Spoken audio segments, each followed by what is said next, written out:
Okay, welcome. My name is Hamilton Cruz. Let me start a recording.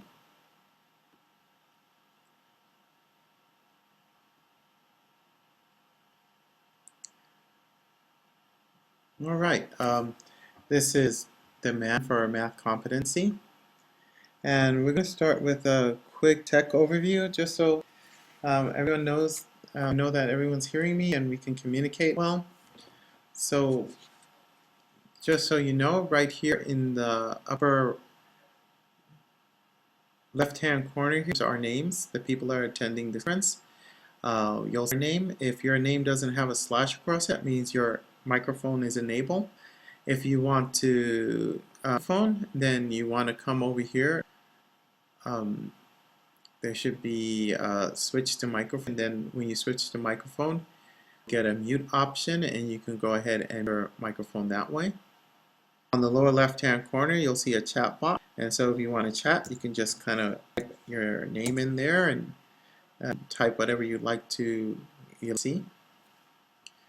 And then over here, back onto the top of the screen, you roll down, you'll see My Moods, and you'll see a bunch of icons there. You'll see a no, a yes, a raise hand, and I'm fine.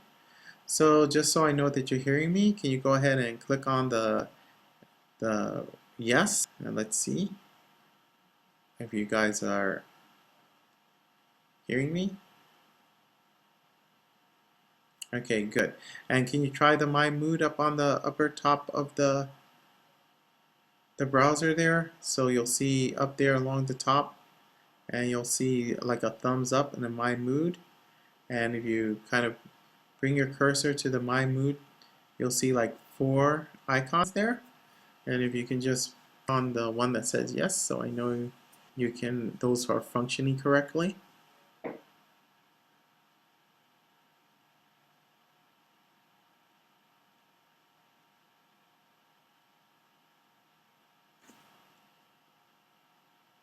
All right, great.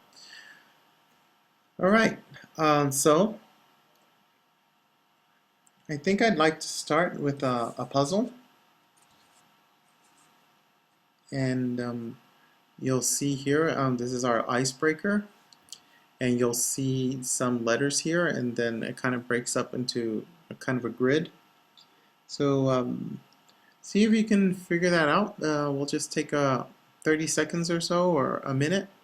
Go ahead and see if you can figure it out. Don't worry if you don't get it or not. That's not the point of the exercise. I just want to see if you're able to kind of pick up on how to solve this puzzle.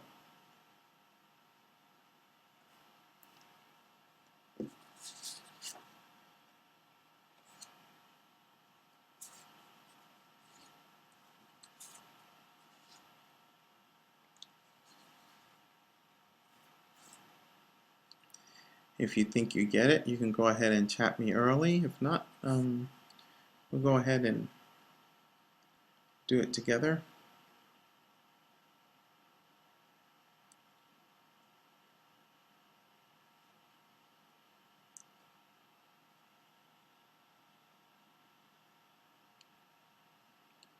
Okay, let's stop. Did you get anywhere with that, or were you kind of figuring it out as we went along?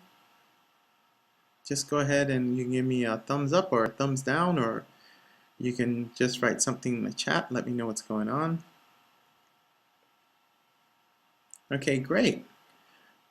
All right, so here's the solution.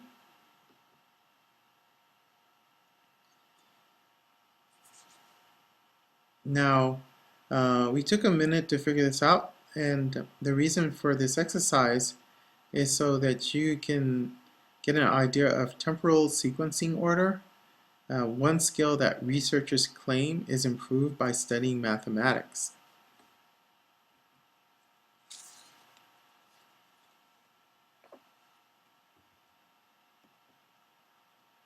Once again, my name is Hamilton Cruz. I'm an economist, an educator, and an interculturalist.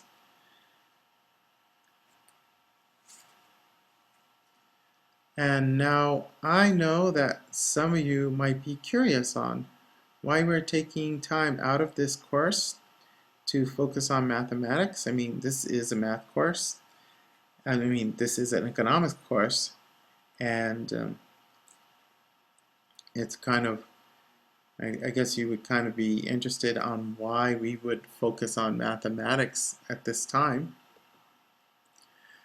But like a lot of people say, well, like I like to think of it, is that math is the great elephant in the room when it comes to economics.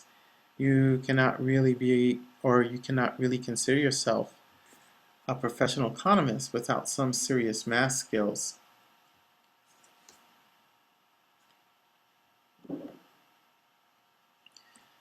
And what I also want you to know that, that all educators, I know that educators are kind of reluctant to tackle math in their courses, but math is still very pertinent and in high demand going into the 21st century, and that math is relevant. And it's relevant across all disciplines, all academic disciplines. Okay, and are you guys still with me? Any questions yet?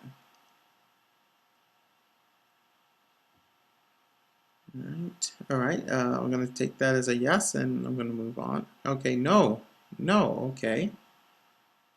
What seems to be going on? Are you having a technical issue?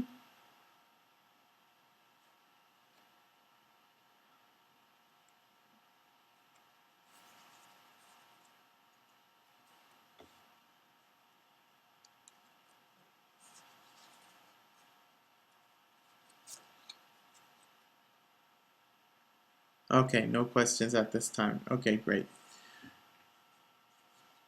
All right, so I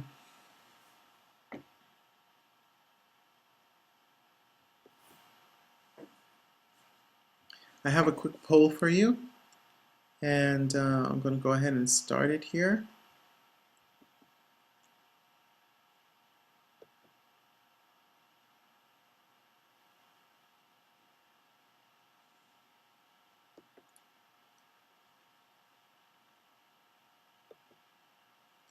And the poll basically wants to know, why do you think there has not been a change in the way we teach mathematics?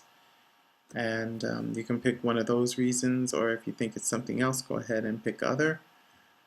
And just click in the circle, the little circle dot there.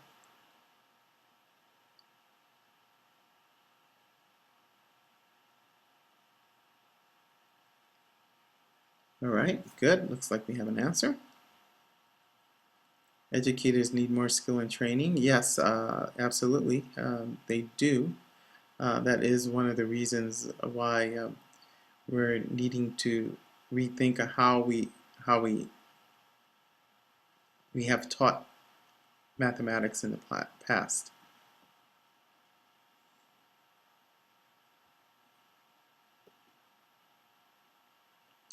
And just so you know, I want you all to understand that I am not exactly a math whiz. In fact, math was really hard for me. I would get a math problem and they put it in front of me and I would just sit there and stare at it for minutes, which seemed to go on forever and ever. So it never came easy to me. But when I started studying economics and I realized the only way I was going to become a professional economist is with some math skills, I was able to overcome my resistance to mathematics and finally move forward with that.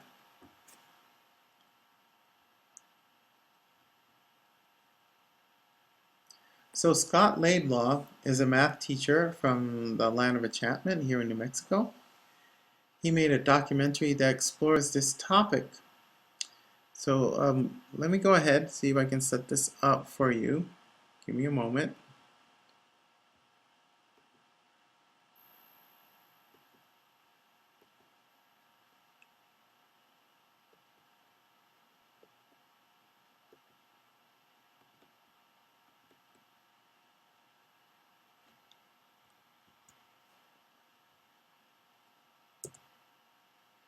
All right, there's a link. I'm going to close my window here for a second.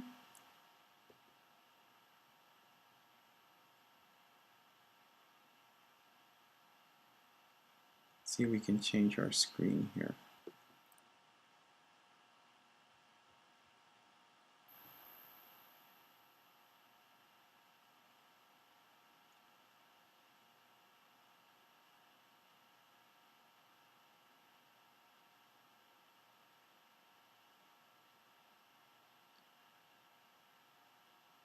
If you go ahead and click on that link in the window, in the lower left-hand corner, you'll see a link, www.thebiggeststoryproblem.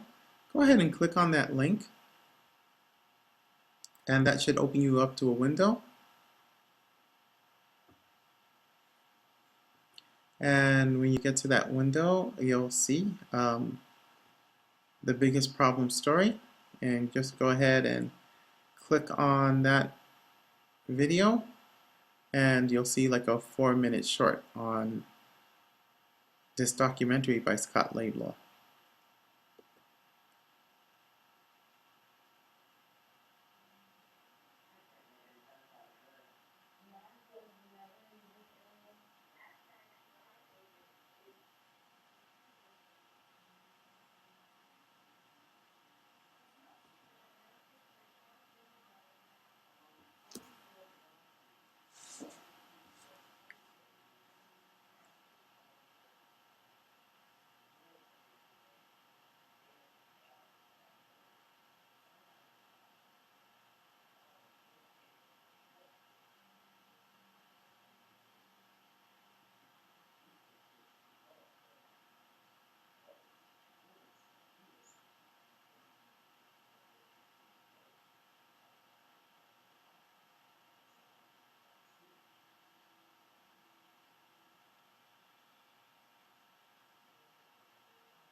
Okay, great. You can come back to the presentation now.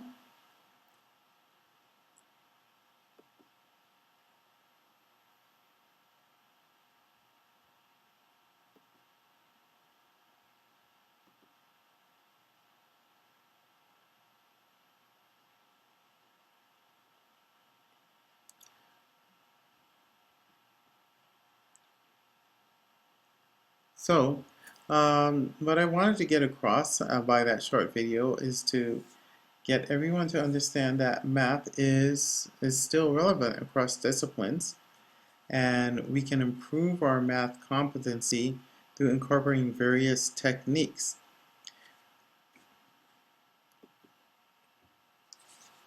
Richard Feynman, one of my favorite physicists, had this to say about math. Go ahead and read the quote.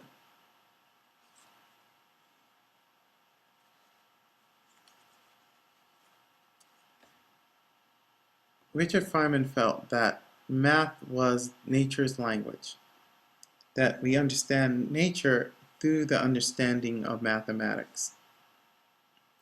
He's not the only one that felt this way. Numerous researchers have said that math improves all these skills.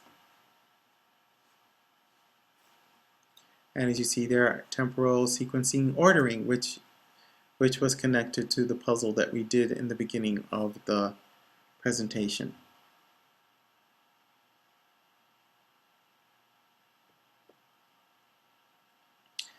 They also find that math skills actually help people become more socially relevant, that people who have advanced or just normal average math skills are better able to participate in social and political discourse and analyze things logically. So here's our chat question. How might mathematics fit within the framework of your profession?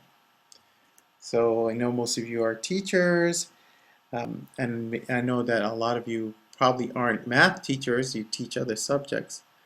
How do you think that math might fit within the framework of your profession?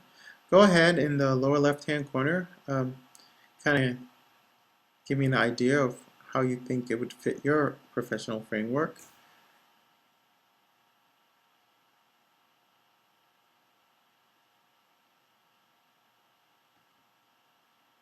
I know one of my students from an earlier class said that uh, she feels that if she knew more about math, she'd probably be making a lot more money right now. So,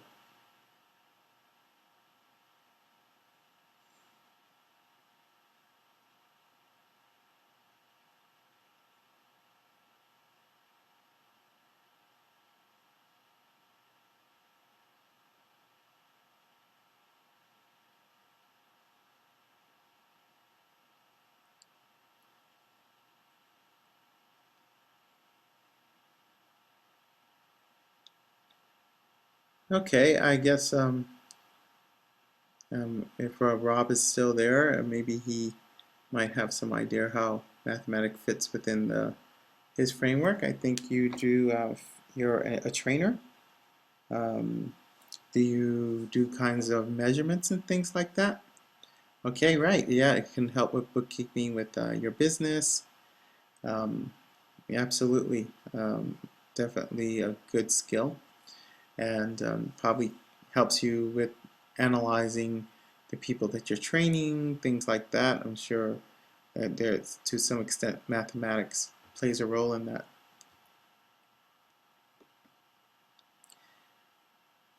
If you got the guide presentation beforehand, you could have read through this. It says math reasoning.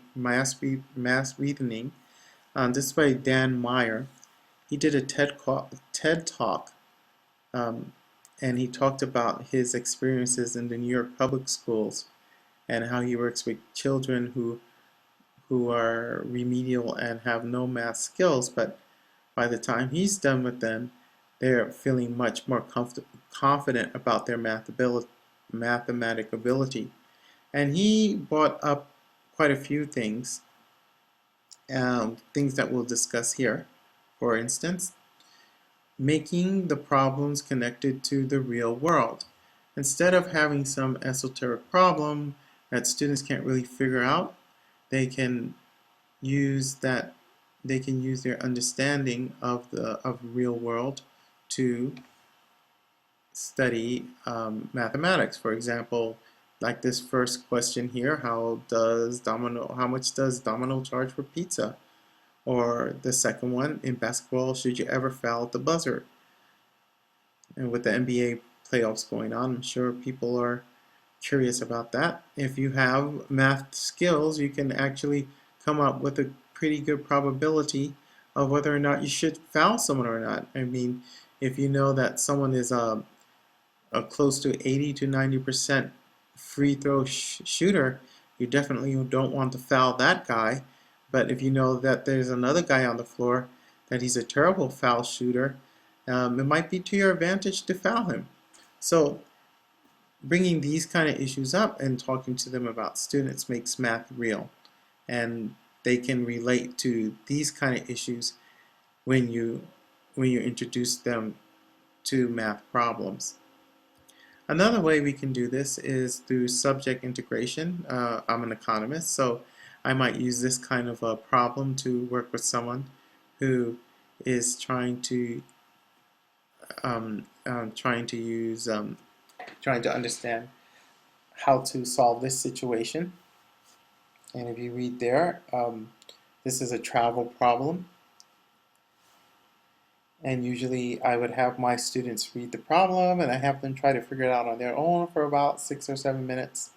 And then afterwards, um, after they struggled with it for a while, then I go ahead and give them the answer, which is kind of that deal. To answer this question, you need to have some sense of algebra. You'll hear students say all the time, oh, I don't need algebra. But actually you do, and algebra helps for these kinds of problems. All right, any questions so far?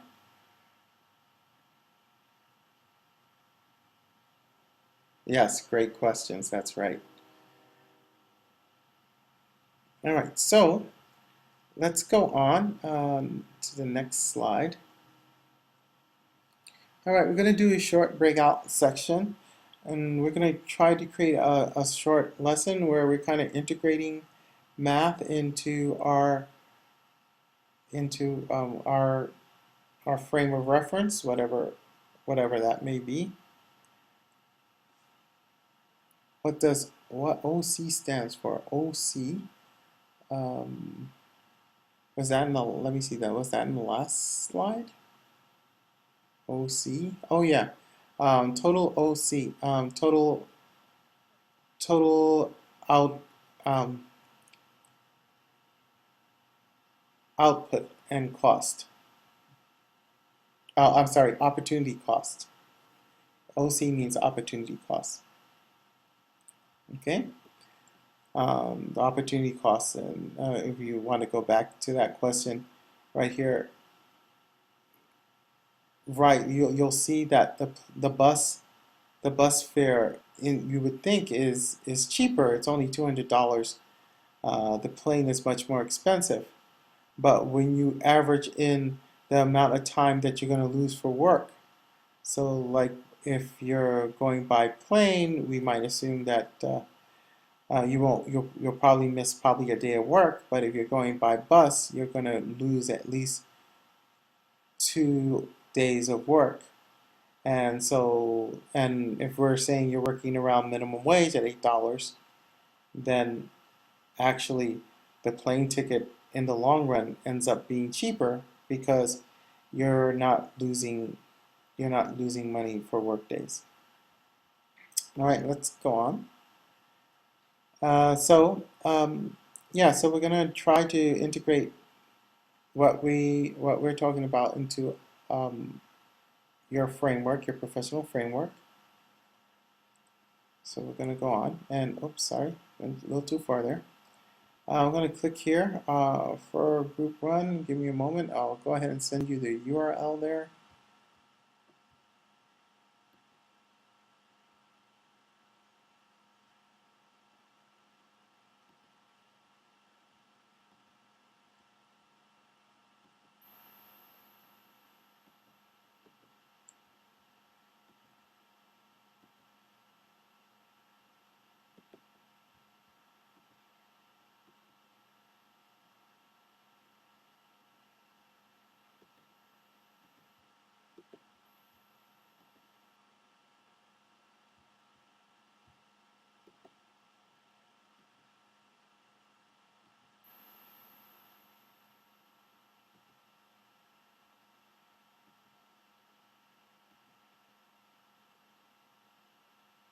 For some reason it's not pasting there. I don't know why.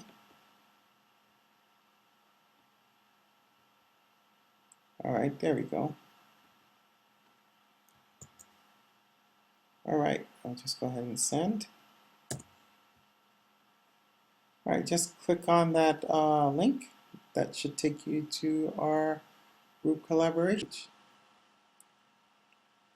Now it says it's public, but sometimes people tell me they can't get in, so let me just make sure that you can get into the page.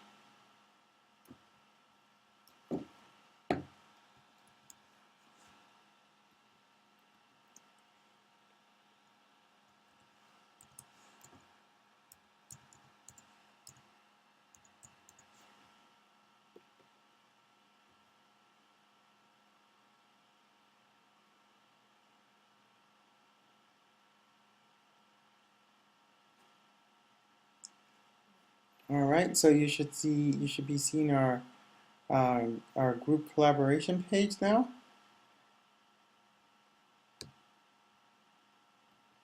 Can you see that? You can give me a thumbs up, or you can let me know that you are able to access the collaboration room.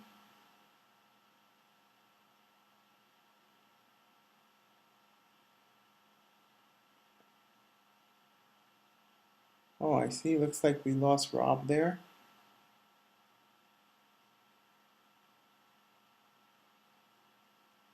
All right, so we lost Rob. He's probably trying to get back into the room. I'm going to go to our collaboration room and just kind of do a quick overview there. And it basically says it kind of sets you up to choosing a color. Ham is blue, and I want you to answer these questions. And start with can you type or not? I'm typing there, and you should be able to manipulate the page.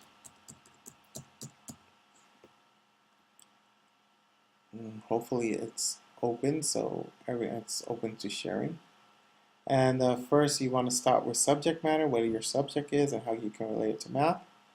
Then what connects to you, like games or scenarios or subject integration, something like that, and how that looks like in your class. And I think I spelled subject integration wrong. Try to correct that. Sorry about that, folks.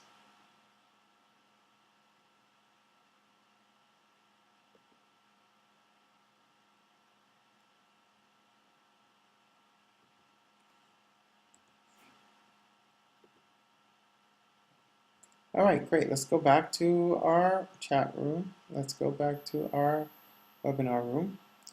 It seems like Rob hasn't come back yet. I'm just going to go ahead and continue. And in conclusion, math is relevant across disciplines. We examined why math competency is important in the United States. We looked at some ways to improve math competency, and we learned how to incorporate some of what we learned into our course framework. And happy calculating, and thank you for taking the time to attend my webinar. And I hope to see you in the I hope to present to you in the future. Good night. Bye bye.